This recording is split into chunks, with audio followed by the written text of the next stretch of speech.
There we Hey, are. how you doing, Jim? How are you? I'm doing great. How are you, man? I'm good. I'm good. Great to see Good. you. How are things in New York? Good. Great. Great. Great, At the great. moment, anyway. Yeah, yeah. Things are tough. Things are tough. Yeah. I just say hello to everybody. A lot of your expats there, James, are mine. Yeah, yeah. Well, hopefully the Yeah. boys from my good friends in New York are looking in. I've got so many great memories of traveling over to New York and being looked after very well. So Yeah. listen, I'm just delighted, Jim, for you to do this for you and Yeah. the Kelly family and all my friends in New York. So hello to everybody over there. Yeah. Just say hello. I'll just do a small introduction to Jim about how it came about and just introduce him. We go through just a normal conversation we'd have when we meet, and give people a taste of everything that you've achieved, Yeah. and it gives you some recognition. It's been absolutely fabulous journey for you, and I'll just introduce people. My name is Jim Kelly. For people that don't know me within the GAA fraternity, I'm director of coaching at Lansdowne Yonkers here in New York.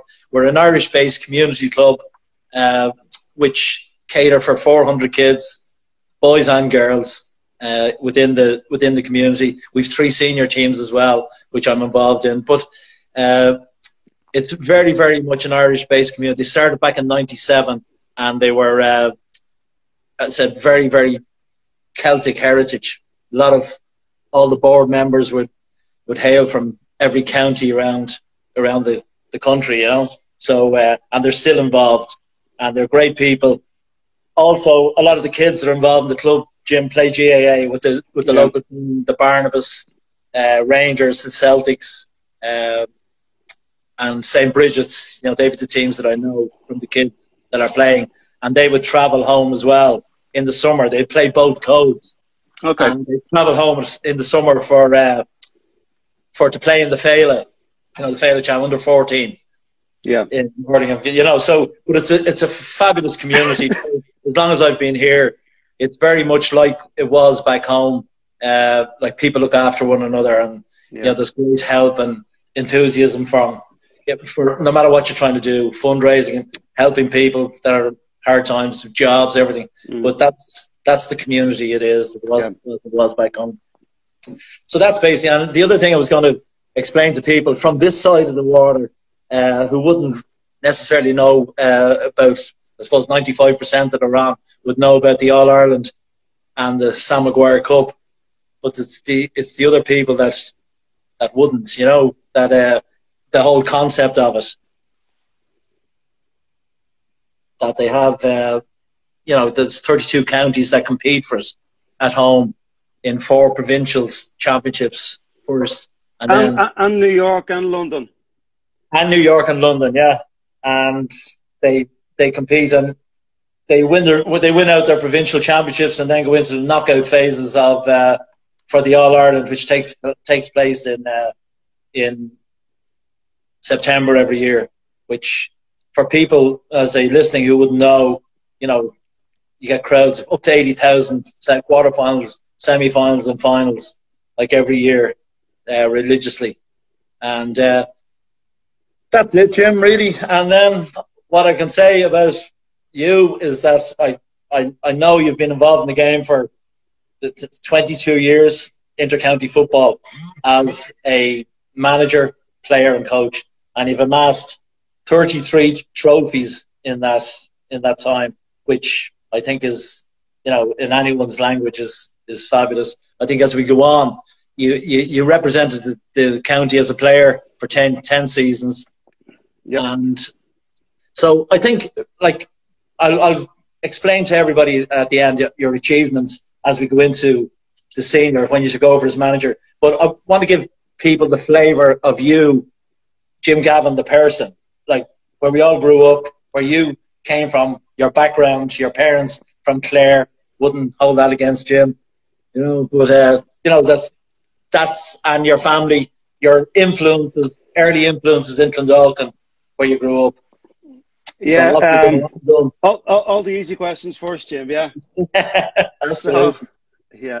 So, as you say, yeah, born and bred in Clondalkin. So, for our friends from the US looking in, it's a kind of a little suburb just on the outskirts of Dublin City. My parents came from the west coast of Ireland, a place called County Clare. If you know where Shannon Airport is, quite close to that. So they moved up to Dublin, got married, and got moved up to Dublin in the early '60s. And if you're speaking about influence, Jim, that's like no more so than your mum and dad. Jimmy Salty and Kathleen, I would have got a huge influence from my folks, but it probably started with my grandmother. My mother's maiden name is Vaughan, and she was a primary school teacher and a principal of a local primary school down in Moy in County Clare, and that was one. We used to go down there in the early '70s on holidays in your typical Irish cottage, and that was one tough lady. Never saw my grandfather my grandfather Vaughan. He passed away before I was born, but he would have fought in the War of Independence in Ireland. Would have fought in the Civil War, and as part, I suppose, he was on the anti-treaty side, and as part of that, he would have been put in prison in Limerick. Was on a hunger strike. Picked up a couple of ailments from that, and died a couple of years after that. So my mum was a really tough lady, but she was very caring as well. And on my father's side, again from West Clare, very very hard working man. The old Henry Ford saying of genius is very seldom seen what it is. It's just hard work, and certainly my father's application to his profession in the haulage industry. He was a lorry driver, and to see him before I went up to Moyle Park, even to Clonburris Gym, he'd be gone when I got out of bed, and when I came home at night time, he still wouldn't be home. And when he came home, there was either sweat on his hands or blood on his hands or blood on his brow. So just a really hard working man, and probably my first coach as well.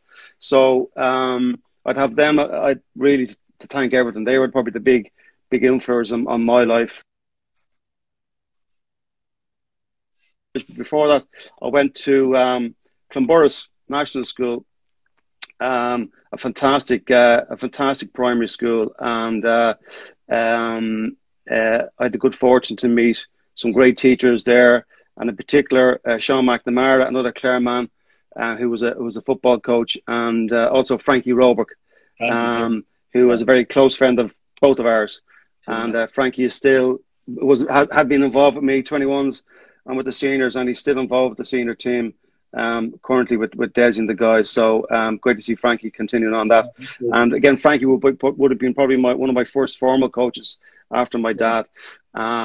So great influence in Moyle Park. And then looking in Clonburris, we were very close to an airbase called Casement Aerodrome, after Roger Casement, who would have been executed after the 1916 Rising. And those aircraft would have flown on the approaches. We grew up in Clondalkin, we would have seen the aircraft over our houses all the time. So I suppose I was always looking out the window at the being told by the teachers, you never learn anything, Gavin, by looking out the window. But what I learned was I had a passion for aviation. That's probably where it started, seeing those aircraft fly over Clondalkin and into Baldonnel Air Base. So I went to Moyle Park, and as you did as well, Jim, what a fantastic, run by the Mars brothers, a fantastic secondary school, a fantastic grounds first and foremost for sports. Like, it's got a full-sized GA pitch, you'd fit 2 rugby pitches on it. Great soccer pitch that you would have played an awful lot with Moyle Park.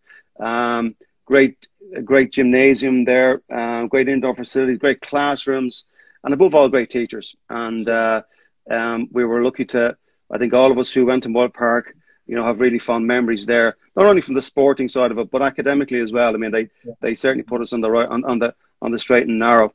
But interestingly, when I was growing up, I would have walked by, Jim, the paper mills. I lived down by the Ninth Lock, the Grand Canal, the famous Grand Canal that goes into the city centre, goes at the back of our house in Clondalkin.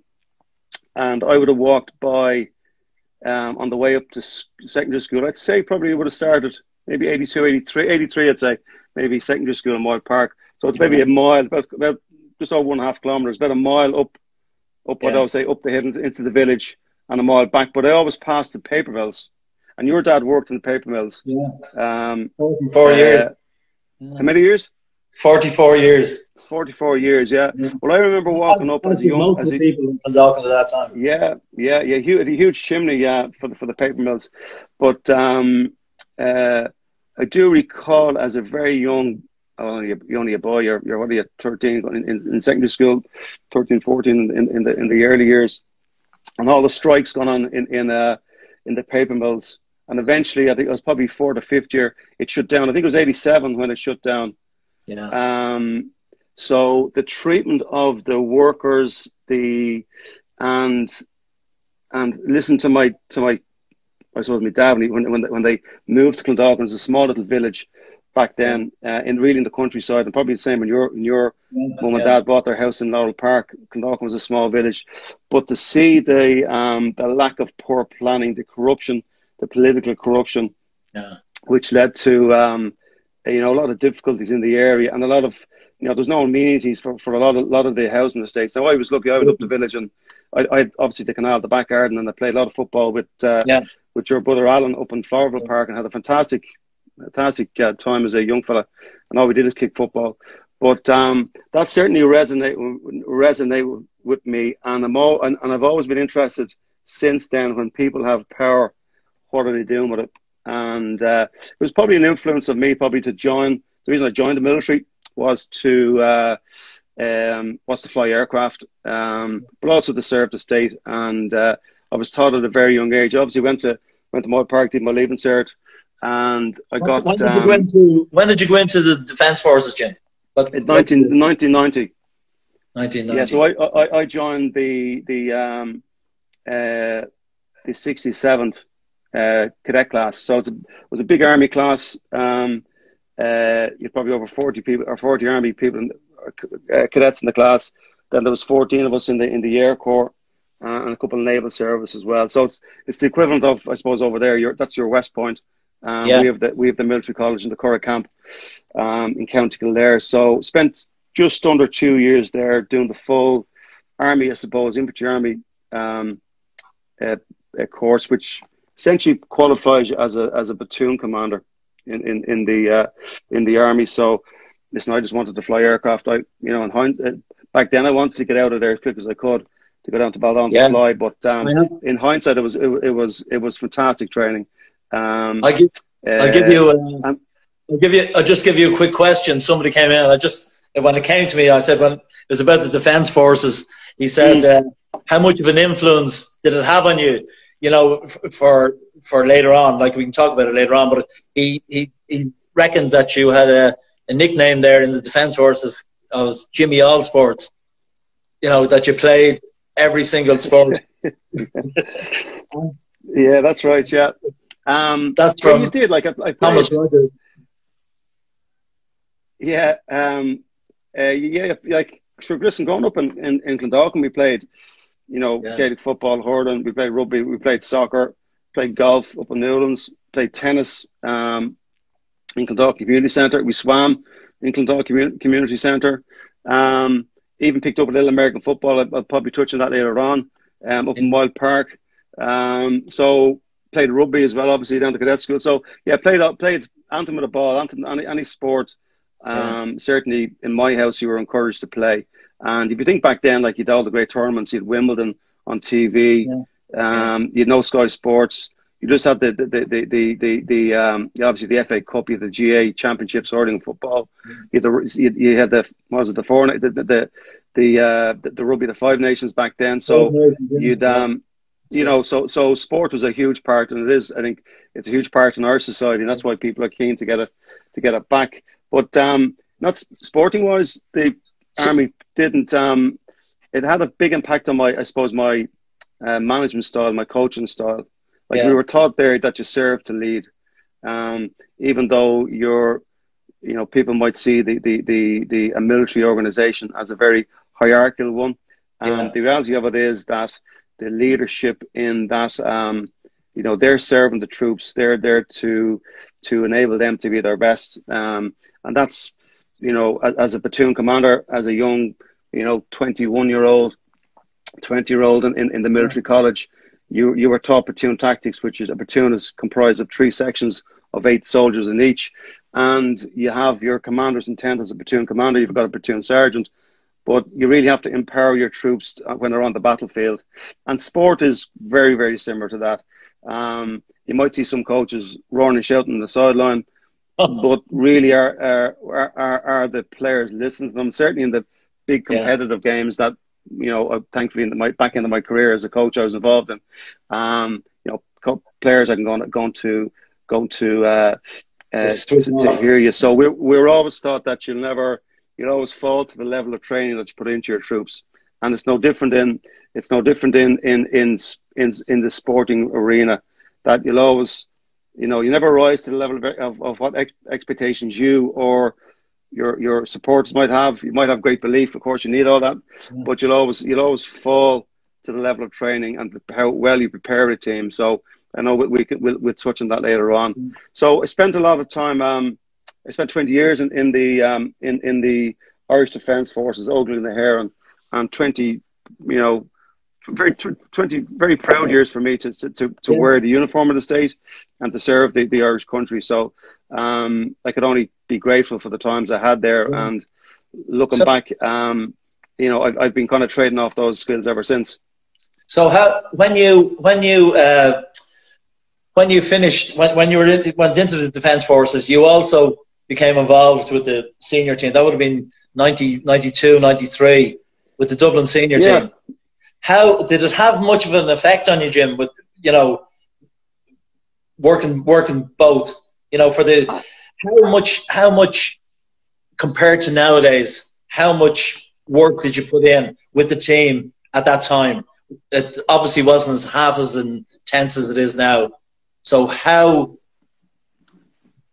Yeah, it certainly has changed. It certainly has changed. Like I joined the squad, I would have played minor, in 88, 89. Didn't really play 21s because I was doing I spent nearly 2 years in the military college, then another year and a half trying to get my pilot military wing. So when I came out the far side of that, that's when I joined the squad in the back end of the 92 season, which the back end of the National Football League kicked off in October. Yeah, the level of training is different, and the big component, I suppose, is an awareness. And I had a little bit of it back then, but it's awareness of the holistic approach to athletes. So, you're an athlete and a footballer. So the combination of both of those in terms of I'm not getting obsessed with strength and conditioning work. Yeah, that's part of it. But that's part of it. But also how you look after yourself as a player in terms of your nutrition and your rest cycles that you're very aware of now. And that's probably as important as the training that you put into players, is getting them the appropriate rest so they can perform when you're practicing them for the game. So that level of attention that is required now in the modern game probably wasn't there. So we probably would have trained, and probably in terms of the contact time, training is very similar. Like maybe 3 sessions on the pitch a week will be a typical week. Obviously, sometimes that can increase depending what part of the season you're in. But it's the strength and conditioning work in between that you have to program in, and then the rest cycle. So you're always you're on script as an inter-county player now. You're not professional. The big difference, and the reason I say that is there might be a kind of a professional approach, but the reality of it is that when you look at a Premiership footballer, an NFL footballer, a baseball player, a rugby player, they train in the morning, and at 2 o'clock or 1 o'clock, they're told to go home. They're paid not to work in an office. Yeah. That's the big difference. So they're paid not to work, whereas even the League of Ireland, some of the pro-ams there would have to work in the morning, then train. But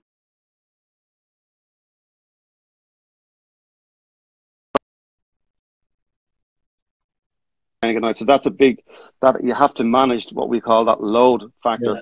But I still, you know, everybody trained the same back then, so it was an equal playing field. And as I went through my career into the late 90s, that's when strength and condition and an awareness of the importance of nutrition, the importance of rest. But I'd have to say, like you know, particularly my first manager, I had Paddy Cullen for a while, but Pat O'Neill would have been my primary manager as a player. You know, Pat was there, Jim Brogan, Fran Ryder, Bobby Doyle, you know, an exceptional management team, and taught me so much. And their attention to detail and Pat's attention to detail has always stuck with me. And that, I suppose, that I wouldn't say ruthless, but that drive, that determination to. In what sense, Jim? Was it opposition analysis, or just his own players? He was interested in his condition, you know, the ball you played, or was it a bit of everything? Yeah, well, if you look at the kind of four pillars of any kind of high performing team, you've got you've mentioned the you know, we're talking about the physical aspect of it, the technical, the tactical, and the psychological. So part of the tactical dimension is obviously look at doing opposition analysis, and yeah, we would have done a lot. It has moved on each year that I've been involved in, but still the primary focus has to be on getting your own game right. If you can't, and that's what you can control. You know, I learned in the military von Clausewitz, which said that your battle plans will never survive first contact with the enemy. So you can have all the plans you want, go into an Ireland final, but once you hit the opposition, they have another set of plans that want to counteract your ones, and the same in soccer. So you have to have that adaptability. So you know, of course we had a game plan, and Pat had a philosophy, the way he wanted the game to be played, and he just picked that up from Kevin Heffernan. Like Pat would have played Bobby Doyle, Jim Brogan, Fran. Yeah. They all played with the Dublin team of 70s and would have been influenced by Kevin Heffernan. So I'm only really carrying on the principles, the philosophy that they debuted on top of me. Now I'm not saying that's the right or wrong way to play a particular sport, but that's the way, I suppose, the Dublin way, and that's the way you were told to play. Of course, it was tough when you play hard, but there was a certain probably style about it. Trying to play an attack where you can attack about. Obviously, defense is such an important component of the game, but you were always encouraged to play an attacking brand of football, and I've tried to hold as best I can. But I think during my 21s and senior gig. I think most people will agree. You brought that onto a different level in your approach, in the whole team's approach to playing football. You like your possession and your technical skills of every player in the team were top class. You know, and you know that just doesn't happen. Which brings me on to another point. You know, how do you feel in the development? Did you have, when you went to the 21s, when you took over, I don't want to jump from finishing playing, but even through that era. Archie, and that's a good bit. What? It didn't last long. But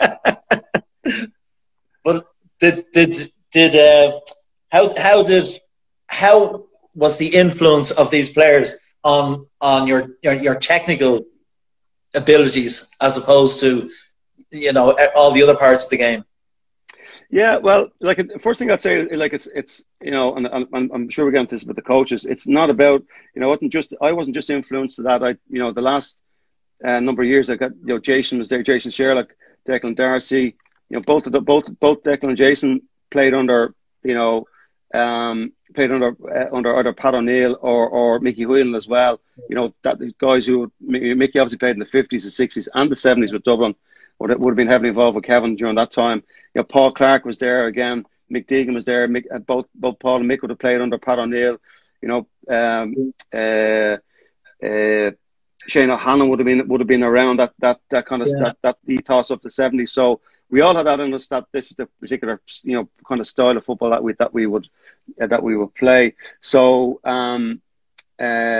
my first coaching, I suppose, ticket for into county was mine, and you know, he was a great manager as well, and I would have learned an awful lot from Tommy, even in terms of, like, you put a coffee there, in terms of their tactical dimension to the game.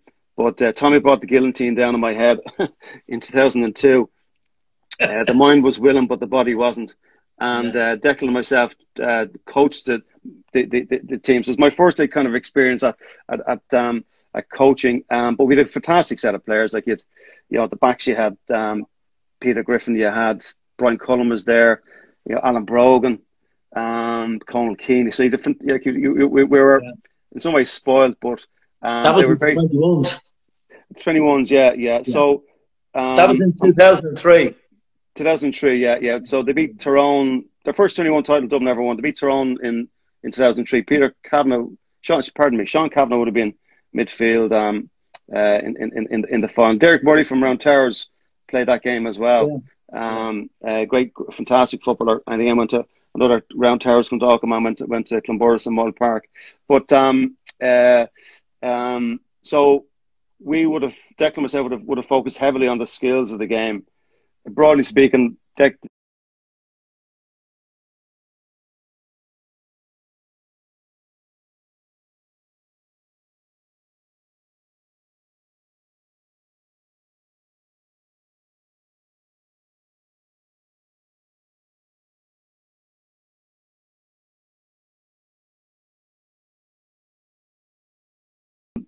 defence, I did the offence, and but we trained the guys hard, and you were like certainly done the 21s for me was an apprenticeship. You'd obviously we had concepts that we would have picked up as players, and when I left in I was 31 when I finished up with Dublin. With 10 seasons behind me, so you had some great kind of ideas in your head and experiences from. Obviously, Tommy Lyons was a. I had him as a manager. I said he was a superb guy. I had Tommy Carr, and I had obviously Mickey as well. And I would have learned an awful lot from Mickey too. So, and then on top of that as well, as I became an instructor in the Aircon, became its chief fine instructor. So I would have been involved in the business of taking raw cadets from the cradle and bringing them all the way through to the military wings and doing advanced line training with them and basic fighter maneuvers and all that good stuff. So those methods of instruction, I've been trading off ever since with the football team. So yeah, it was a very disciplined approach, but a systematic approach. But within that, there's a freedom, and particularly as a military pilot and civil as well. You have to have that freedom to make your own decisions, and it's no different than any kind of game plan, any lesson plan you have for your football team. Your philosophy has to be a structure, and the good teams that I've been involved with have had that discipline to apply that structure, yet at the same time use the freedom within that framework that you have to express themselves as football. Because you don't want. One thing I learned in the military is you don't want a platoon of 24 robots. They all have to have their individual skills and be empowered to on the battlefield to make a decision that's best for your group. Yeah. So when you finished with the 21s on the first time in 2003. You just did 1 year, did you? Yeah, we did 1 year. Well, that would have been our 11th year in the spin with the Dublin team. So probably enough then, and went back at the same time. Like you're managing to develop a career as well. So I went back to the military, and as I said, I from then on during that time, that's when I did the bulk of my work in the flying training school. So I was a chief flight instructor for a good while, became its OC, its officer commanding the squadron. And then I went back into the coaching, managerial gig in, was it October 2007? Yeah, October 2007. I took over for the 2008 season for the 21s. So I was with them for 5 years. Yeah, you took them, and you took all these. A lot of tutors you had, Jim, along the way. People you could bounce off, and the military. So in those years, you took them from 2007 to 2012. You won 2 All-Irelands with them again. Yeah, we did. Yeah. So the people, in preparation, like you didn't know at this time you were going to get maybe you did the senior job. From that time, is this where you started formulating the philosophy that you wanted? And apart from the military and that, who would have been your big influences within not necessarily Gaelic football, but other sports? Who would have influenced you in the way your philosophy was determined? Yeah, good question. Good question. I suppose we're talking enough about the GA. I suppose I'll go back to some GA people. Mickey obviously was a big influence. Tommy Lyons as well, and obviously Pat, Jim, Bobby, and Fran were massive.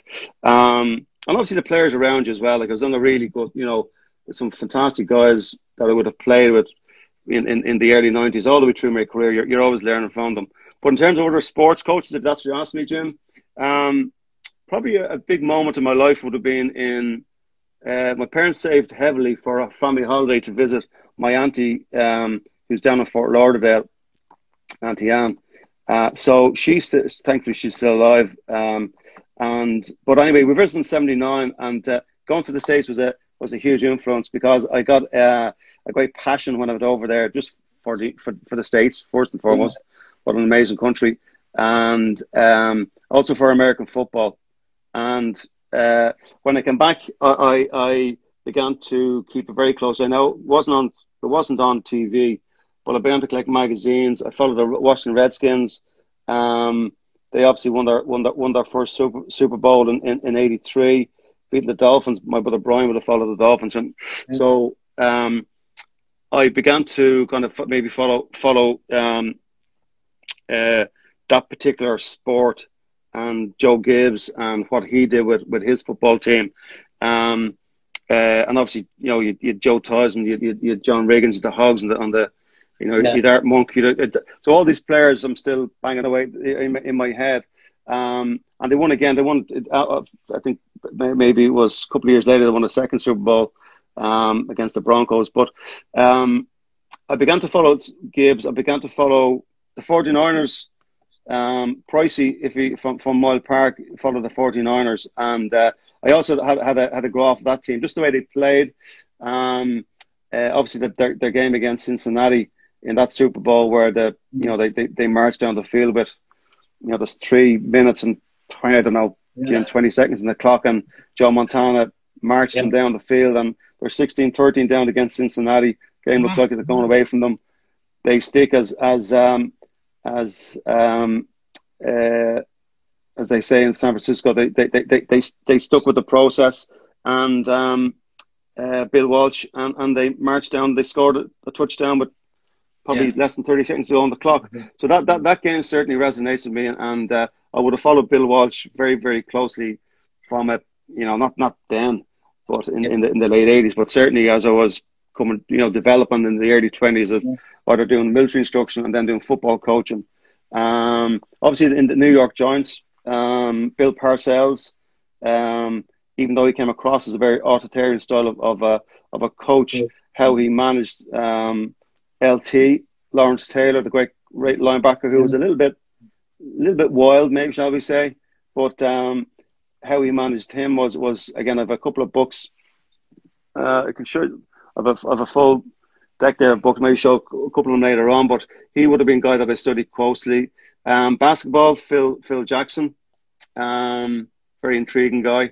To see how he managed the Bulls, and I would have had the good fortune to see the Bulls in the mid-90s when we went to Chicago. And again, like how he managed his players, how he managed, great talent like Jordan, how he managed another great talent. What's that guy who was the founder, was mad as a brush with the blondie hair? Dennis Rodman. Oh, Rodman, yeah. How Phil Jackson managed him. Dennis, they giving him his space to, to go out and, I'm not saying find himself, but just to release the pressure. Then comes back and wins another title with them. So American sports, particularly basketball and predominantly American football, would have been because within the years, the good years, even that must be challenging to when you have a maverick or two within the teams, like your teams were changing, year in, year out, new players coming in, and managing, the as I say, the eccentric players, must have been a challenge at times. Well, I wouldn't call them eccentric. what I'd say is that every player, you want them to express themselves as individuals. That's, you know, every player, the way I look at them is that they all, one, as a coach, and I know, and you were saying to me that there'll be some coaches on. I know we need to get to the coaching aspect of the conversation, but you know, all your players, they need a different key. They all have different locks that you need to, but one key will not fit every player. You might have a broad key that might be, you know, if you think there's a master key, well, you're, from my perspective, and again, I'm just Jim for the coaches listening. I'm not here to preach or to. I don't have any degrees in sports psychology, sports fitness. I'm only, you know, I'm a practitioner. I've picked up my skills along the way from aviation and from the military and from my sporting career myself as a player. So you need kind of different. It's like a janitor at a school, a caretaker with, it's got a big set of keys on his hip. You need a kind of key for each player has a lock, and each player, and that's what you want really. You don't want guys to be. What's that? Good analogy. yeah. Well, I think when we play, Jim, we probably got a hammer to break the lock. So you certainly, each player needs to be treated as an individual, and I think that's, we might get later on to my coaching philosophy, but you know, we don't pick that up from, you know, that psychology of that Maslow talked about in terms of the, you know, given players, given individuals, if that's what your role is as a coach, is to unlock them, is to give them respect, and that you're there for them, not the other way around. And a lot of coaches that I see, particularly underages, that it's all about them. And I mean that in a nice way, but it has to be, if you want to get the best out of your players, from my perspective, is that, yes, the buck stops with you as the head coach, the manager, absolutely, of course it does. But you have to empower them. And you can only do that by them getting your trust that it's okay to go out. And sometimes the paradox in coaching is that they will learn from, like you either win or you learn in the game. You never lose a game. That would be always been my philosophy. So that the learning, a lot of it comes from, the paradox of it is that it comes from, you know, in a practice session, and it's called practice for a purpose because you're practicing for a game, and everything should be related to the game that you're going to play. So if they're making mistakes in a game or in practice, that's a learning opportunity for them. So I can go into some, and I've written some notes. Absolutely. To touch on, and again, I'll just throw some things out that this is what the people. This is what all the lads. I know, even from our club perspective, from the GAA lads, they want to know. Like, people want to know, Jim. You were hugely successful when you took from 2012, and they want to know how you developed. Like, they've seen the insights, you know, who influenced you, and they want to know now how. I mean, I want to know how your philosophy developed, you know, from then, and how little hiccups along the way didn't deter you. You know, like you go in 2013, in 2014, the defeat at Donegal. Did that change any pattern in the way you wanted to change things, or did you just carry on? Yeah, like of course, it was a huge opportunity for learning, but so is every game, and that's the philosophy that I have taken up from. You know, I work in the aviation space, in the civil aviation space. So my job for the last going on 9 years now, I work with the Irish Aviation Authority, which is the equivalent in the States of the FAA, the Federal Aviation Administration. So it's our job to, I suppose, if you fly on an Irish registered aircraft or an Irish airline or through Irish airspace, it's not your last flight. That's essentially is our role in all this. And the reason that aviation in particular has become so safe is that it's one of the industries, in particular in transport, that has a huge culture and learning from its mistakes. I'm just going to explain this point a little bit because I've transferred this to the football side. So if you think of it, you know, I fly the Airbus 320. That's my last rating on. If you think of that aircraft, it weighs about 80 ton max takeoff weight. It's got if you're going to flight from, say, New York over to Chicago, you might take, I don't know, maybe 6-8 ton of fuel. That's 4 ton of fuel in each tank. And attached to that wing of that aircraft is an engine that weighs a ton. And the internal combustion of that CFM engine is rotating at 80 38,000 RPM, not 3,800, 38,000 RPM. So it sucks air in, compresses it. The internal combustion is at 1,000 degrees Celsius. The jet exhaust pipe, if you can see from your window in the aircraft, is at 850 degrees Celsius. That's close to 6 feet away from 4 ton of fuel. Yeah. And you'll think you'll be there, Jim, with your paper and your refreshment, and think this is perfectly safe. Well, the reason it has become so safe is that the industry has learned from its lessons, be it minor incidents or horrific accidents. So, as one who flies professionally, when you come down from a flight, you'll always review it, no matter who you're flying with. If it's a crusty old captain for 40 years or a new rookie that's just out of flight school, you'll always review it. What do we do well? What can we improve on? What did we learn? So I've always taken that approach with the football is no matter whether we win, lose, or draw, it's always because you'll never get perfection. I've never had the perfect landing. I've never seen the perfect game. There's always something that like perfection is like infinity. It's just beyond the horizon. You'll never reach it, and you'll never reach perfection on the soccer field. There's always something that over the expanse of the 90-minute game, something you can improve upon. There has to be, whether it's your pre-match prep, whether it's the preparation going into the next game, whether it's your tactics, your fitness, your hydration. I don't know. There has to be something that can be worked on. And the great, I suppose, fortune that myself and my management team had is that we were gifted a fantastic group of players who had a culture of humility. So they understood that that human beings are works in progress, and some human beings mistakenly think that they're finished. Now, that's a quote from a guy called Daniel Gilbert. So any coaches listening in there, this guy Daniel Gilbert, professor of psychology, and I think he's in Harvard University. Just YouTube and Google him, get his books. Really, really interesting guy. But that humility piece, these players had it in abundance. So they understood that there was always something to improve on, and that was part of their. There are no magic bullets, and unfortunately, I can't give any tonight.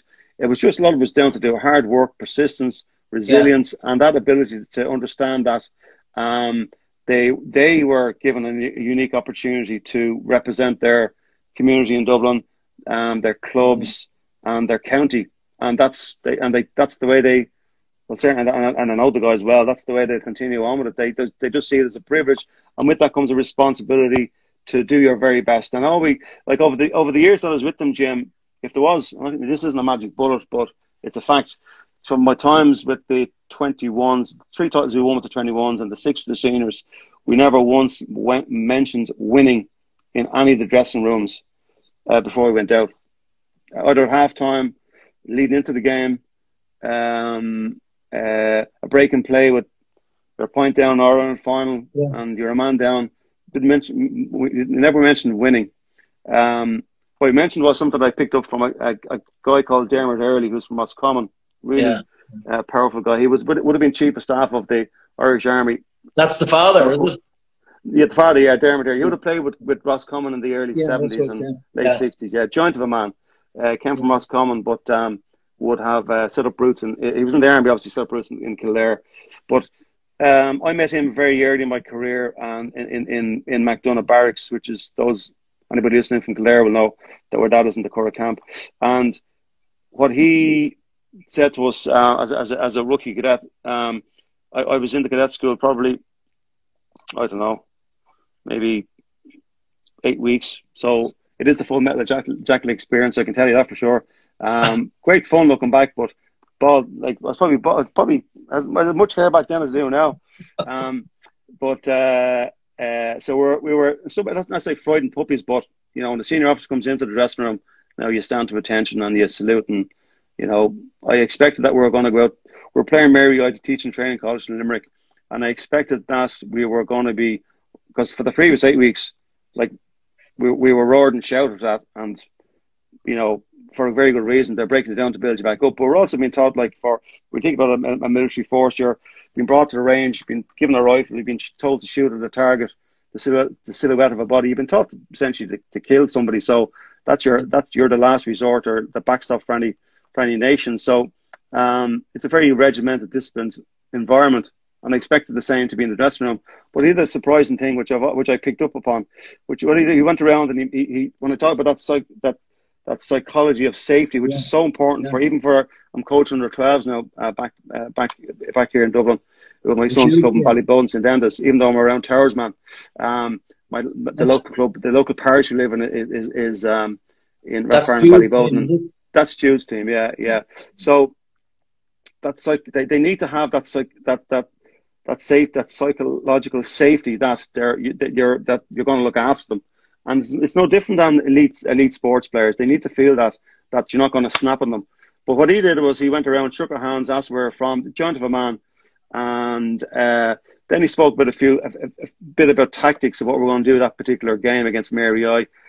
But he didn't talk about winning or going out and baiting up and down the pitch. Yeah. What he said was the greatest reward that you'll ever get in life is the satisfaction of doing something well and doing it to the best of your ability. And that's pretty much the philosophy that I've taken. If you're looking, we might have to go another round two, maybe in a couple of weeks' time, about the core technical dimensions of coaching. But if you're talking about the philosophy that we used, that was essentially it. And it's a bit like the Maslow's hierarchy of needs. It's a bit like John Wooden. If you ask me about he's deceased now, but John Wooden was for those in the States who know who he is, a former coach in the UCLA back in the 60s and 70s. But you hear all the NFL coaches referencing him. You hear a lot of the current rugby coaches, Lancaster, all these guys will reference him as well, John Wooden. And he had his pyramid of success. And interestingly, in his pyramid of success, doesn't mention winning, mentions competitive greatness, loyalty, spirit, comradeship. And he had this quote that success is essentially being the best you can be.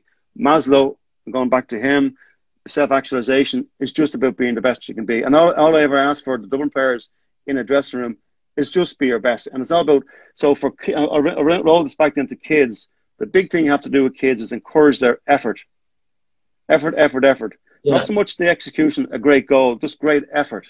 And that's how you'll get, from my experience anyway, that's how you get their attention, is praising effort. They're going to make mistakes. Yeah. We're humans in aviation. As I fly, and I make mistakes. And particularly at that age, it's about, the development of the player. And I know you wanted me kind of to touch on this. Sometimes I do see that some coaches are, and it's not that they're selfish, but they do get sometimes caught up on trying to win under 10s, 12s, 13s, trying to win the league for themselves and not paying attention to the development of the players, which is that at that age, that's the primary thing that you're involved in. So for me, it should always be a player-centric approach. That's the first thing I'd say. But more so at, under 7, 8, 9, 10, 11, 12, 13, 14, 15, player-centric, and from 15 to up to your senior grades, that's when you blend in the team dynamic, the team-centered approach. Now, there's plenty of literature out there, particularly European literature from Dutch, Belgian, German football associations that I have looked at, that would suggest that is how they get their success and their longevity of not only like the amount of players that will make it to the elite level, even back in here in Dublin. I saw them with 21s. You have 3 cohorts. You've got under 19s, under 20s, and under 21s.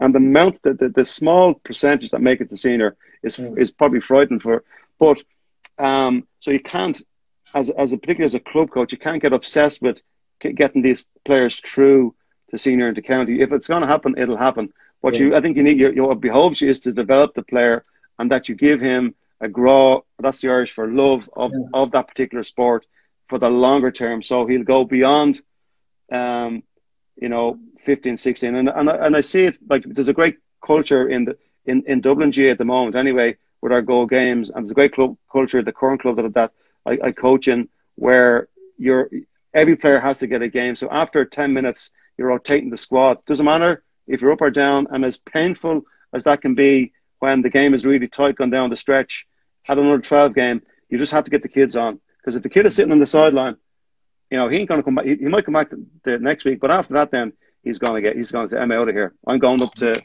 worst case, he's going to say, I'm finished with sport. But hopefully he'll go somewhere else. But he might say, you know what, this just isn't for me. And he'd become, just interested in watching video games the rest of his life, which is fine as well. Nothing wrong with that. So that's the big thing I'd say about the coach-centered versus the player-centric approach. And for us, with the Dublin senior football team, it was always a player-centric approach, and it was always a game-centered approach. So, anything we ever done on the practice So you put the emphasis on the player. That's on the player. So your job as a coach is simply to get those players to be the best. That's your remit. And when I got the role, and I'd no contract, Jim, as you know, with the Dublin County Board. It's just you're invited in, you go in for an interview, you give your proposals, and thankfully, I got it. But I never mentioned winning to them on that interview process. What I said to them was, well, I'll get the players. My role will be to enable the players to be the best. That's essentially it. And if I've done that, really I've done my role. And then it's over to them. So that's what we have always tried to do, is to get them to be their best. Now, obviously, listen, at Intercounty, I've often got from business people ask me about underperforming teams in their businesses. And I'd always go, well, what's your HR policy? Like, who are you recruiting into the company? And as a intercounty manager, the buck stops at you. You are the HR manager. So I recruit in, Frankie from the analysis, the coaches, the medical team. They're all invited in under my watch.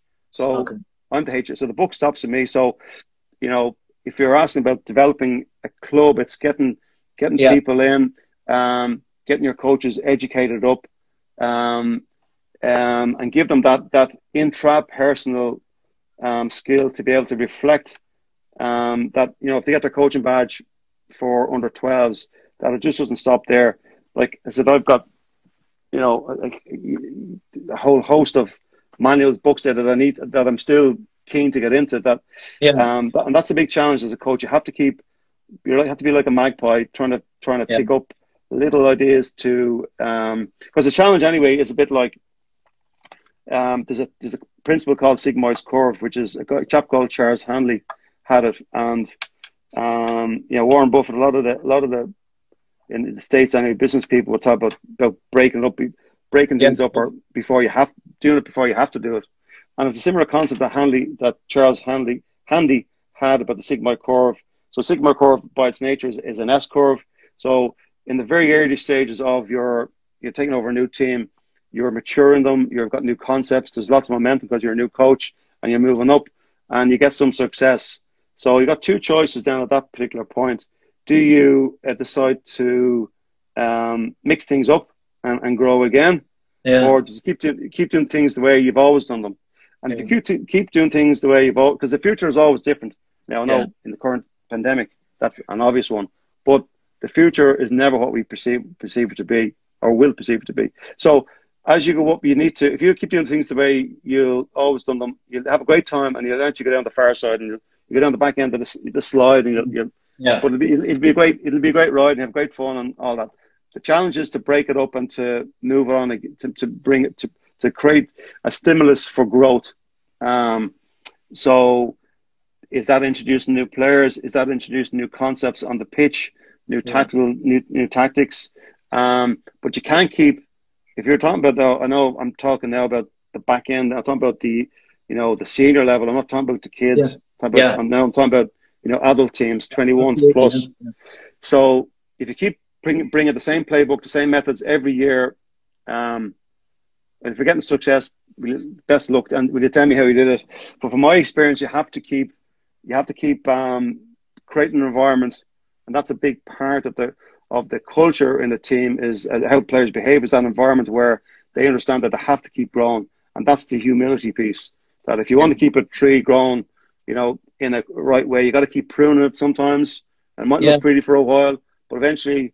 Well, it's something, Jim, I think that was always evident with what you did on it. You obviously had built this great respect and you know, I saw it here in the States with the lads that you brought out when we had lucky enough to go to John's bar and Keith's bar, the Dublin GAA with Austin and the boy. You know, they were really, and you could see every single one of them.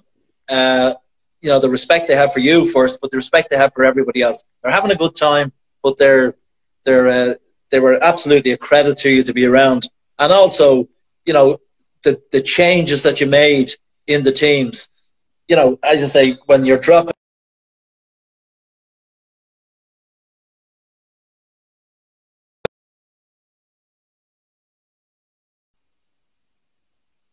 Sorry, Jim, you broke up there. Can you just? Yeah, I'm just afraid that this is going to go off. You just stopped on the bit where you said drop him.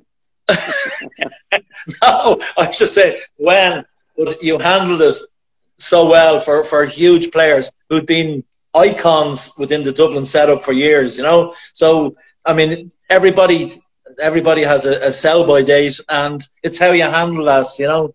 Yeah, so, but like. That's part of that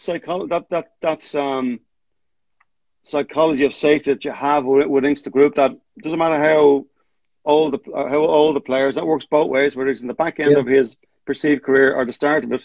That if he's performing well on the training field, and if he's doing, you know, demonstrating to the coaching staff that, and because generally speaking, if they're doing things that they should be doing in terms of their prehab, their nutrition, their hydration, their opposition analysis, all that stuff, they're doing all that and doing their extra bit of skills work. Yeah. Generally speaking, it transfers onto the pitch. And I'm a big believer that your life is defined by the choices that you make. And by not making a choice is a decision. Yeah. You know what I mean? So if you decide not to get a good night's sleep on a Friday night before a Saturday morning training session, well, that's a decision. Now, we always encourage, I suppose, stay true as best we could to, and I think we always did really. If you're performing on the pitch, you get the jersey, and if you have the jersey, you know what, somebody else needs to get it off you. So that certainly promoted an understanding that, and you know, growing up, I would have been involved in teams, and you probably was as well, Jim. That there might have been what we call not so much a normalcy bias, but a perception that a player was, you know, might be finished or mightn't have matured, and that that is a very important part from a coach, that he I suppose surrounds himself with people that will question decisions, will advocate various positions, will probably see something in a player that you mightn't have seen, but you're open up to, you know. Jim, sorry, can I just hold it? There's only 14 seconds left in this. I'll end it and then I'll bring you back on, Jim. Hi, Jim. I think we're back on live again. Are we, everybody? Yeah, it only goes for an hour. Sorry about that. Okay. I didn't think you'd go this long without a drink. You said I'm gonna have to walk the dog.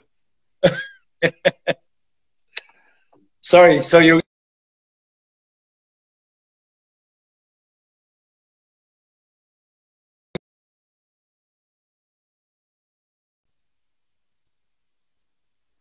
Yeah, you spoke up again. Yeah, so just what I was saying there, like there's a concept called fundamental attribution error that everybody has. So if you see somebody, for example, on the side of the street there, and Van Cortlandt,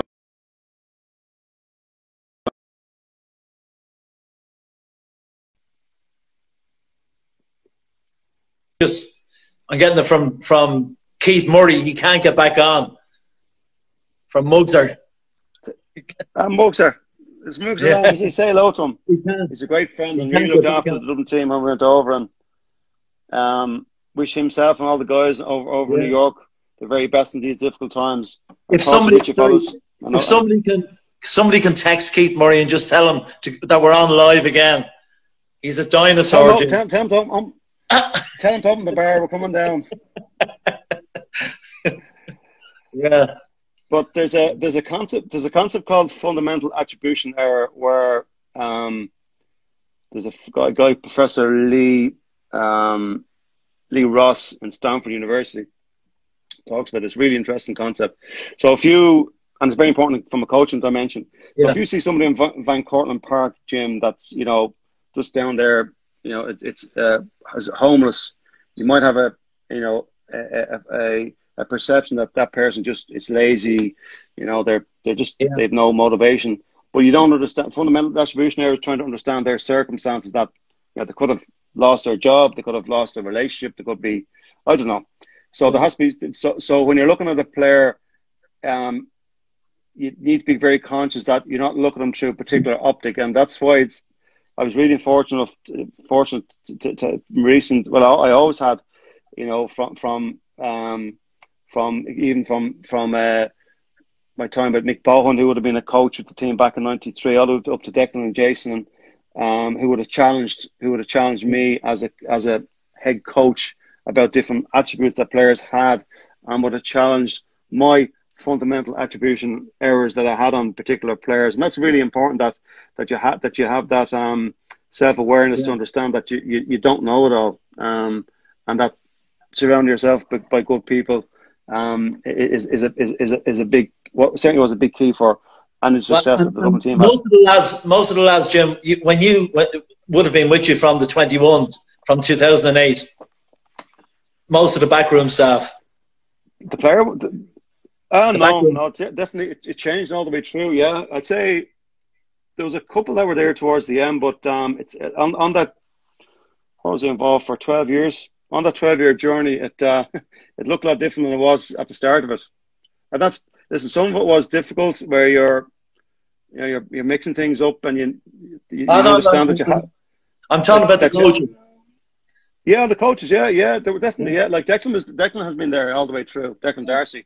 But the other coaches have changed, and like everyone, anybody that was with me, some had to go for personal reasons. Just the commitment is a lot, but they're all superb, and I couldn't but thank them all. And that's I'm going down to the medical staff, to the people who looked after our facilities. Got a chap called David Hendricks there who looks after the grounds and the dressing rooms. Just brilliant people. The Boylans, Tony, particularly David Boylan, who was our kit man. I mean, what a phenomenal guy.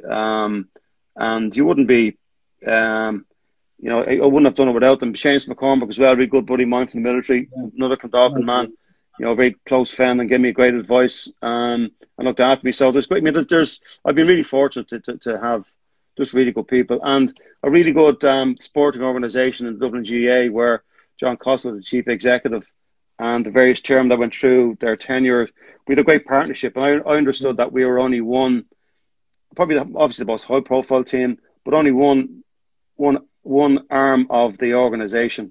That and with that comes a responsibility as well. So there was a really great partnership between us, and the support I got from them. And we were quite frugal as well. There might be perception that there was the funding for away trips, but the only place I ever brought them really was down to West Clare, to my father's home place in Doombeg, and Coeur de Clare. That's where we went every summer, and the guys really enjoyed it. We probably had one football session over the weekend, and a bit of golf and bit of socialization, and that team spirit is a key part of any team that I'm involved in, be it the military, be it in aviation or in sport. That esprit de corps, that sense of comradeship, that comradeship has to be really strong. If you're looking, particularly in the close moments of the games, where the players have to, it's all about trust. Players have to trust you as a managing team, but they have to trust themselves in the battlefield, that every player will try his best for the team and try and do the right thing for the team. They won't necessarily always get it right, but once they're trying to do the right thing for the team, that has proven its weight in gold for this Dublin team. Like of the 6 senior finals, and even the 21 finals, like we only won by, I think the finals ever by a point or two. Yeah, the last two was 6 points. Other than that, it was a point or two. Yeah, but even in the replay this year, it was yeah. It was. I don't know if the score really reflected the game that Kerry played. It was a phenomenal game, and a bounce of the ball could have went either way. But that resolve that the players had, that mental strength, that spirit, it's a credit to them. I mean, we didn't build it in them.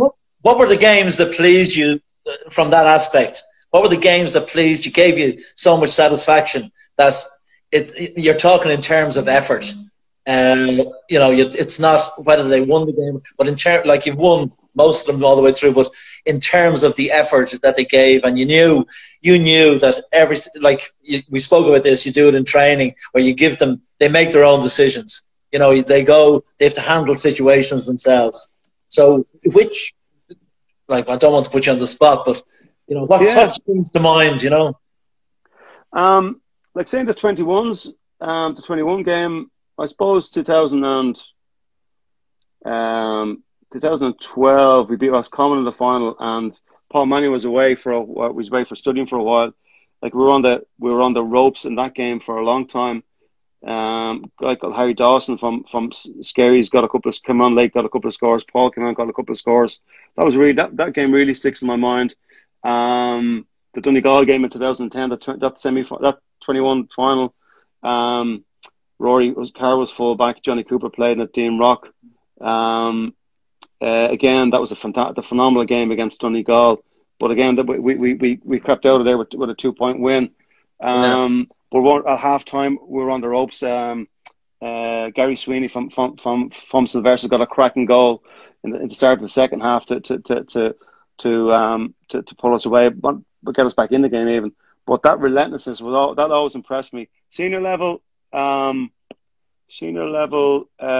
thought the National League final in 2013 was my kind of first bit of tin.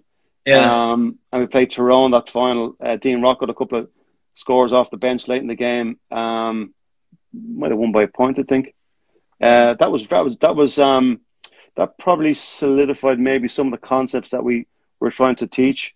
That kind of game, like that 21-man game. That's and again, I just picked that up from the military. You know, you're taught as a platoon commander. And I'm reading a book there, a really good book by Napoleon. Napoleon the Great. It's upside down. It's upside down. No, it's backwards. It's just with the camera.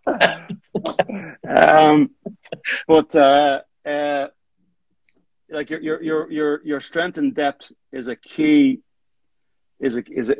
component of. I know it's difficult in soccer, but it's probably the same. What have you got? You got 3 substitutes in soccer, have you? No, you can make up to 7 in some games. Can you? All right. So there you go. So it was 6 in Gaelic for the most part when I was involved with Gaelic football. So your strength and depth or your reserve.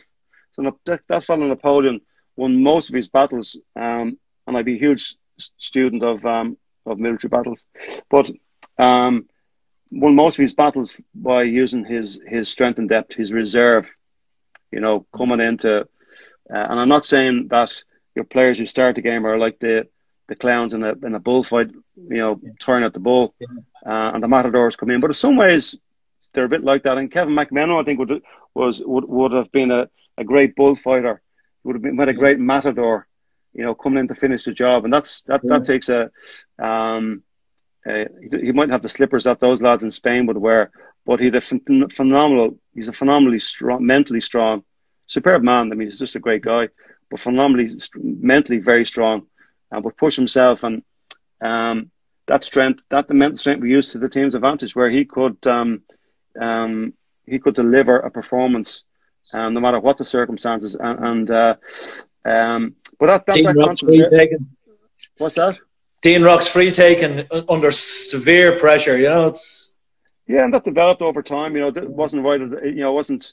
Yeah. He was always a good free taker and took frees and 21s, but at Senior County, it's a different theatre. So that had to be developed. Stephen, obviously, when we took over, was, you know, his iconic free in 2011 to get to right the ship and get it back out in the high seas, as they say.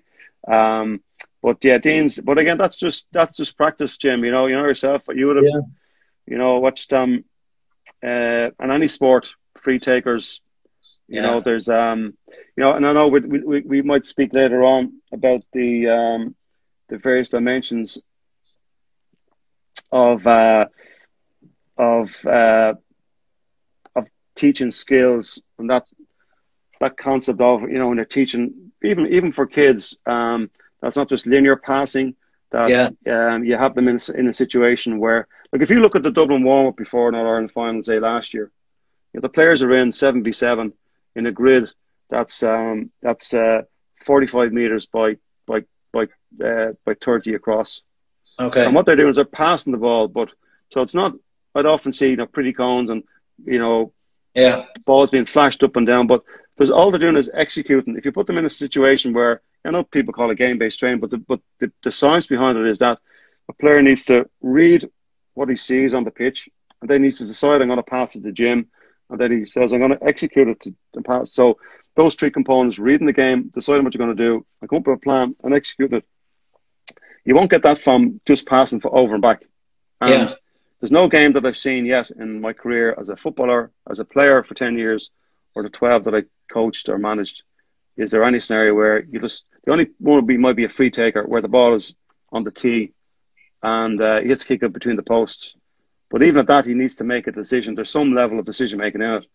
But other than that, there's chaos in the game, and that, you know, the games by themselves,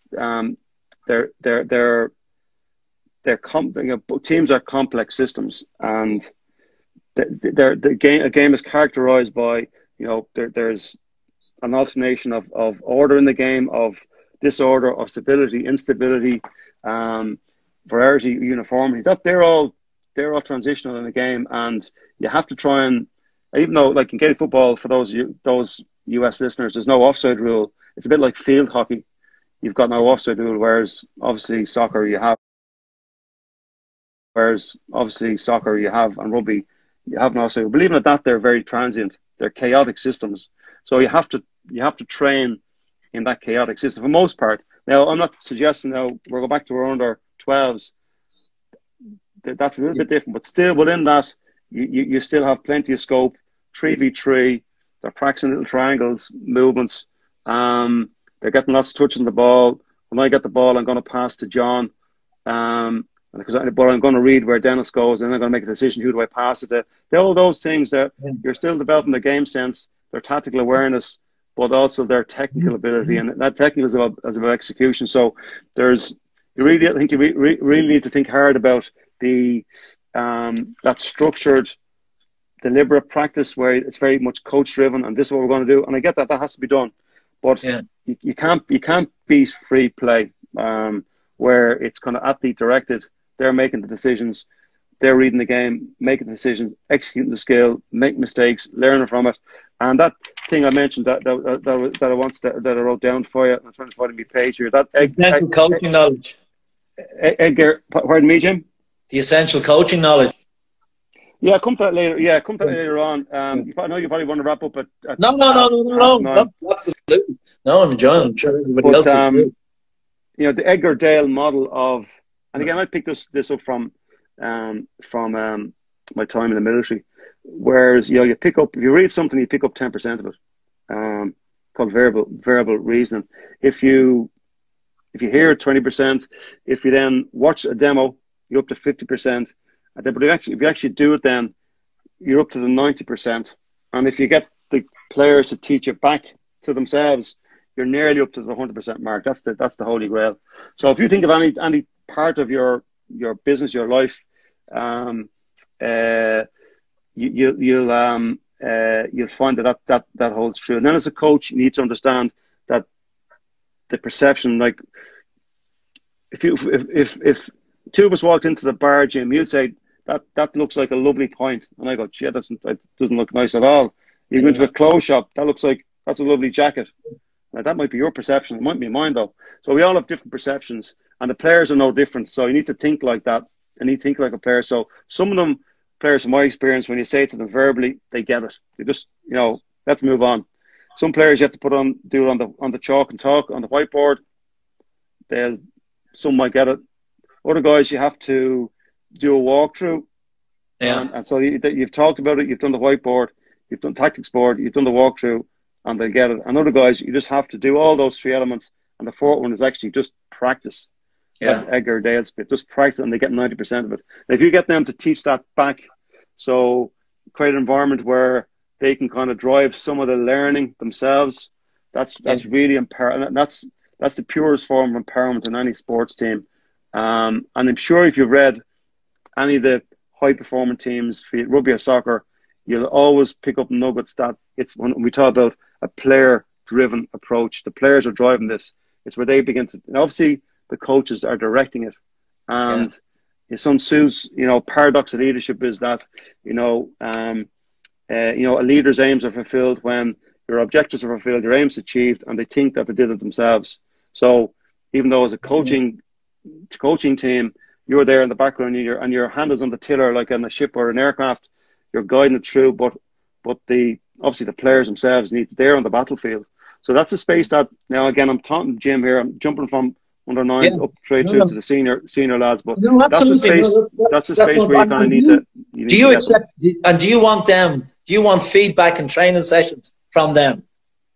Oh yeah, I mean the training session isn't like we would have put an awful lot of thought into our training sessions. Like every second counts when you're out there, because you've very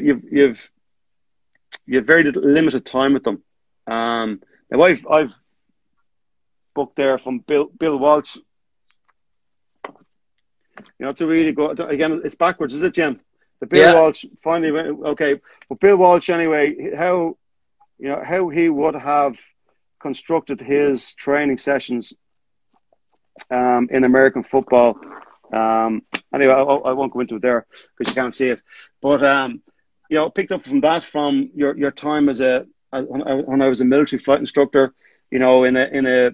On our course, you had 150 flights. The cadet could only fail if you failed more than three, he was off the course. So every hour you had with him in the air, and then your post-flight preparation was such a key part of it. So briefing him up on what you can do, and then in the air itself, every second that you had that trainee pilot was key. And then you then grade them objectively and subjectively, and we won't even go into that at the moment. But to answer your question, then we put a lot of planning into the training itself.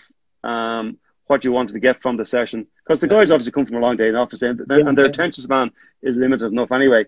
And mine was as well as a player that if you've worked all day, you're starting training at 7, and you've been up since 6 o'clock in the morning. Well, that's a long day in any man's language.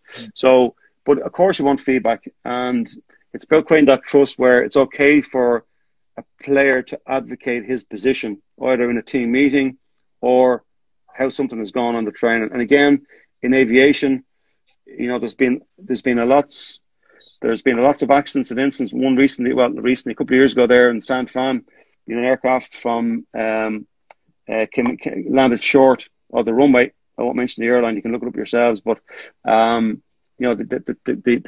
co-pilot didn't advocate that, we're losing energy here, we need to put the power on, and they crashed. So in aviation, you encourage the pilot who isn't flying to advocate what he sees, and it's no different in sport.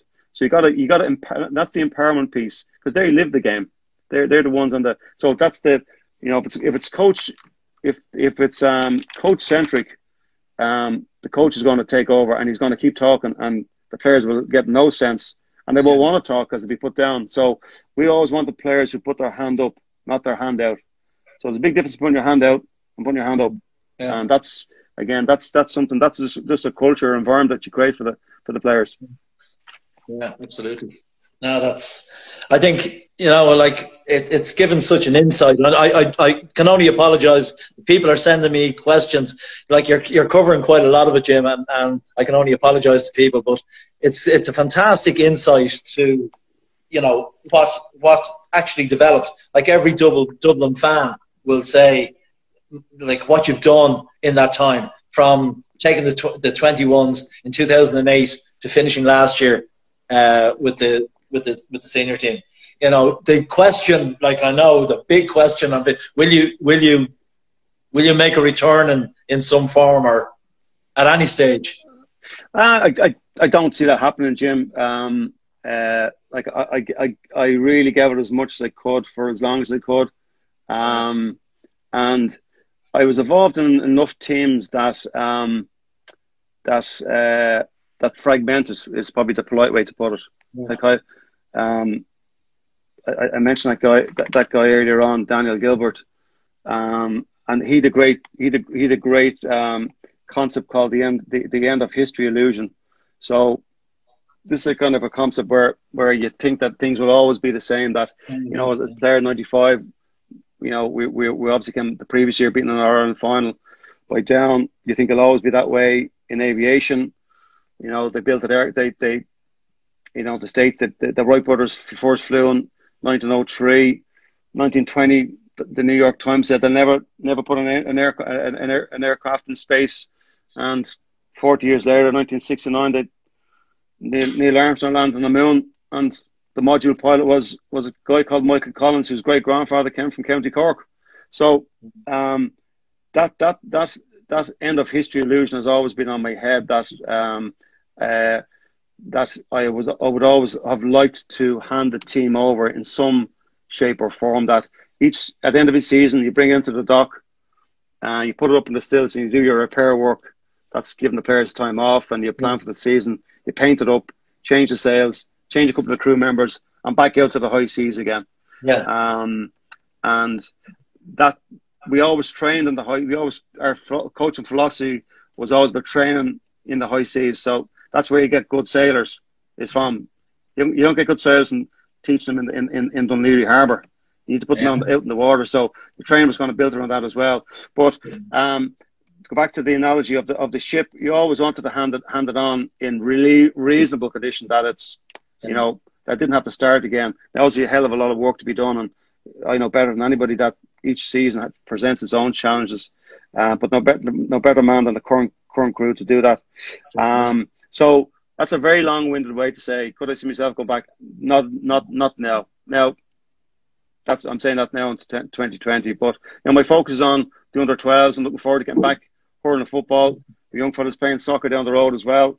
Might get a little bit involved with that too. So, So who knows what'll happen? I have so much reading anyway that I want and learning that I want to pick up on that I just didn't have time for. Obviously, career is very busy as well. And when I started all this out, my daughter was she was 14. She was 2 years, just gone 2.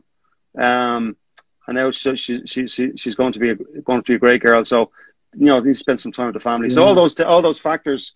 Why we hand the baton on? That was it. Plus my father as well. I have to give him credit. He won 12 under 10 street leagues in a row. 12 in a row. So listen, I never. And I like what you told me. He'll have the bragging rights, Jim. I'm never going to meet that. Anyway, what you told me about him saying this old job is easy, that's a good story. I think you should share that with the people. Share that with the coach. Well, my first Declan Darcy was on something there recently, and our first final was a pre-season tournament we played in Parnell Park in 2013, and Kildare beat us in the final. Dennis Bastick got sent off, but as we walked across the pitch, my father Jimmy, and those of you from Dalkin will know who Jimmy Gavin is, very passionate man on the sideline. But I got this elbow in the back shoulder as I walked, as myself and Declan were walking across the pitch, and as my father questioning my sanity and did I know how to manage a team at all. But he'd always say we should let the team pick itself anyway, and it's true. It essentially did pick itself because the players who were playing well, got on. But I'll also balance out by saying that. In some of the games, some of the substitutes you wouldn't have used in the game. It's just that there was a particular tactical dimension they weren't required for. And not only that, up to 26 that travelled on any match day, there was at least 5, if not 6 players who didn't get to travel. So that squad that I was involved with the last 7 years, they certainly were the sum of their parts, and how they drove each other on was just an incredible to witness. And of course, the disappointment. They were probably the hardest conversations. It's easy telling the player that he's starting. The hard ones were saying that you've been training for the last X amount of months. I've seen the work. I've seen you develop as a player, as a man, as a human, and then having to break the news that they're not traveling on Ireland final day, and the emotional stress that goes with that for both parties. Yeah, absolutely. That's our job. It's not about us, about them. That was that was always a difficult part. I felt, for me anyway. But that said, once the drama of it is over, the players always, to a man, I've never seen anybody balk or sulk. Of course, they're gutted, and probably some more good for their families as well who are looking in. But they backed each other, and particularly that was very evident in the replay this year when, within minutes of the game, the guys were on script. The dressing room was full of players who weren't involved. Some would have been having a few beers upstairs, who watching the game, came straight down. They were sitting down and were ready to rock and roll, and that was just phenomenal to see. So, like, our job was, in fairness to my dad, he's right. It was easy. Listen, I can't thank you enough, Jim. I know I just don't want to keep you anymore. Like, we've been an hour and a half of this now, so you don't understand what a pleasure it is I'm sure for people to listen to you as well. And as I said earlier on, I just wanted to go through, like, when you were appointed as Dublin senior football manager in 2012, and during your tenure as a team, with the team, you won 18 out of a possible 21 trophies and set a record for 35 consecutive championship and league games without defeat. And during the 7 years,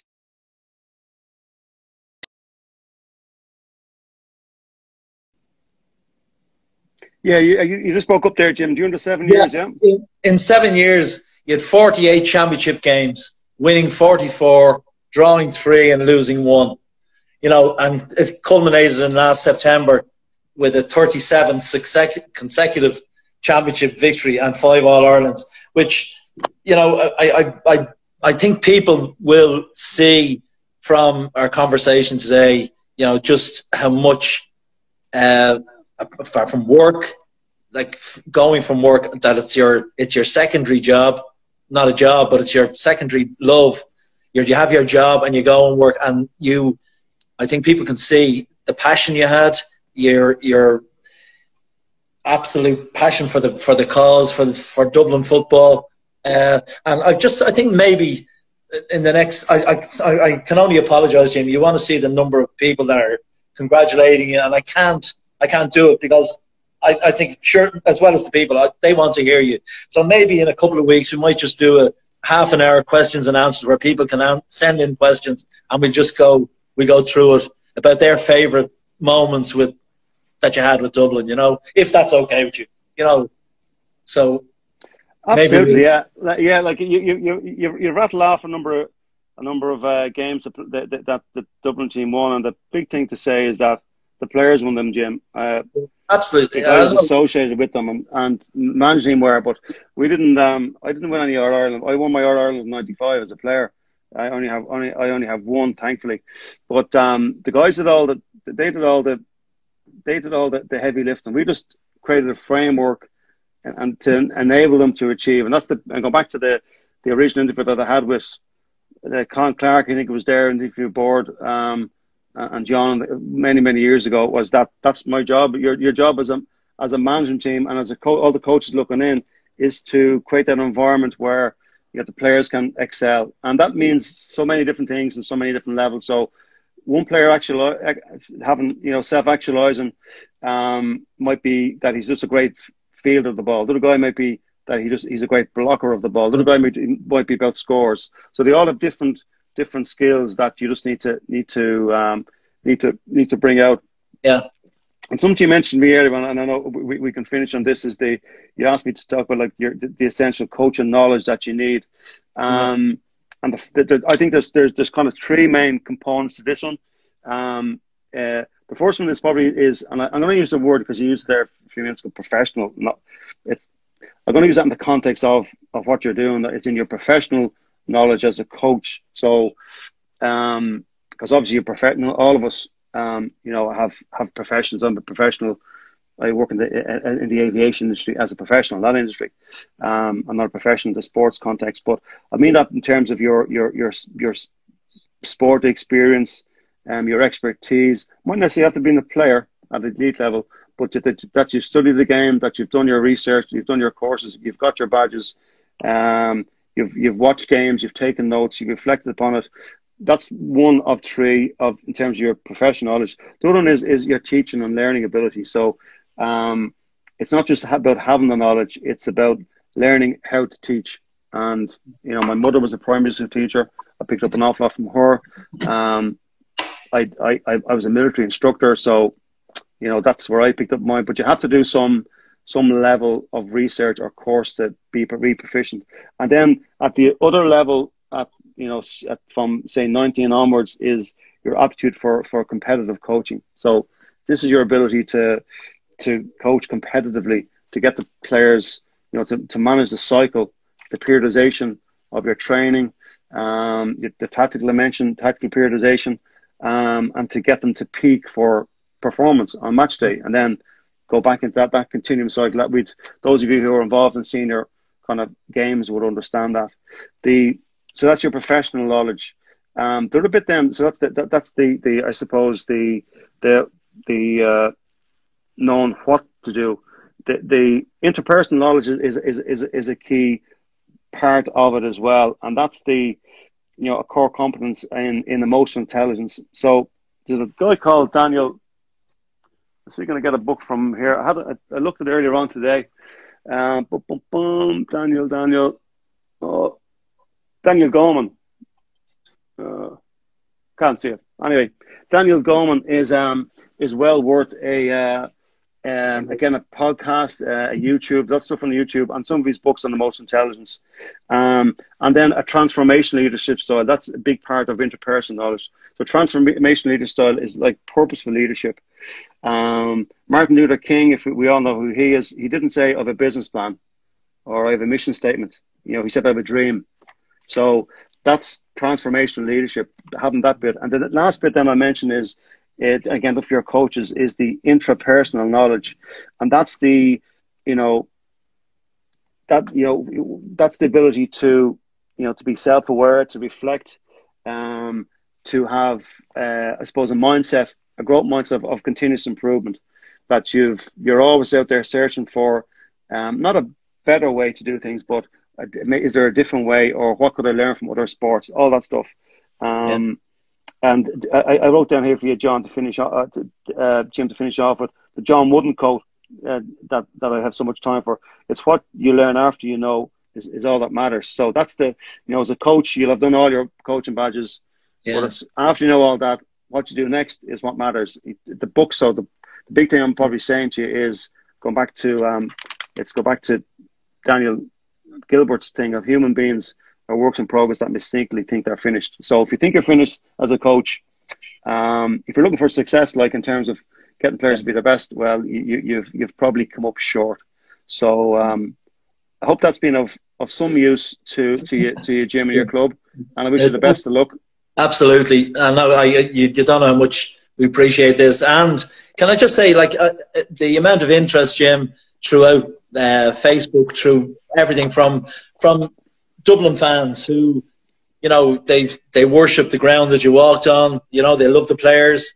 I know when you came to the States here, all the work that had gone in through the year, you came over here, and the lads, like as I said, I met it earlier on, John in the parlour, Muggs, Keith Murray in Tito Murphy's, Deirdre Marr, Austin Walsh, Jim Campbell. These people who worked tirelessly over here to give the players, a holiday or whatever it was away, which they deserved. And I think all these fans and people who work behind the scenes, as you said, with your Dublin County Board, they deserve huge credit, and as do you. And and I can't thank you enough for that today. It's been great. Well, I don't know who's watching in, but I'm sure there's hopefully there's lots of my good friends. Obviously the Kellys, Jim, I'm talking to you, but to John, to Alan, to Paul over in the States. How you doing, fellas? And hopefully you're looking in. But also to all my friends in sport, be it in the GA domain. Yeah. My father drove in the 1953, I think it was, drove his good friend Jimmy Chambers down to Cove to get the boat over to New York in 53. In a Ford Anglia, I think my father said. Now Jimmy Chambers has passed away, but his daughters are heavily involved in sport and in the GA community. I know Gaelic Park is only up the road for you, so if they're looking in as well, hi to you, and in particular, Jim, to all your colleagues and coaches there in Lansdowne Yonkers FC. Wish you the best of luck. Hopefully, I get over to the States when we get through to the far side. The far side of this pandemic. There's no Irish Sean Fuckle that says Nil Tilla Vaid not drawn, even the highest tide will turn. So we hope this tide will turn. It's going to turn sometime. Just need to keep the faith. As we always did with the Dublin team, we always face the brutal facts of a reality. That might be down by 5 points in an All Ireland semi final in, was it 2016 or 15? I forget which year it was.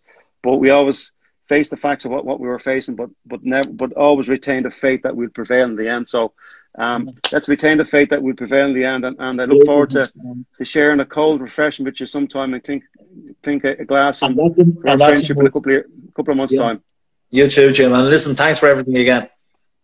Cheers, Jim. Take care of yourself. Regards to the family. Slán.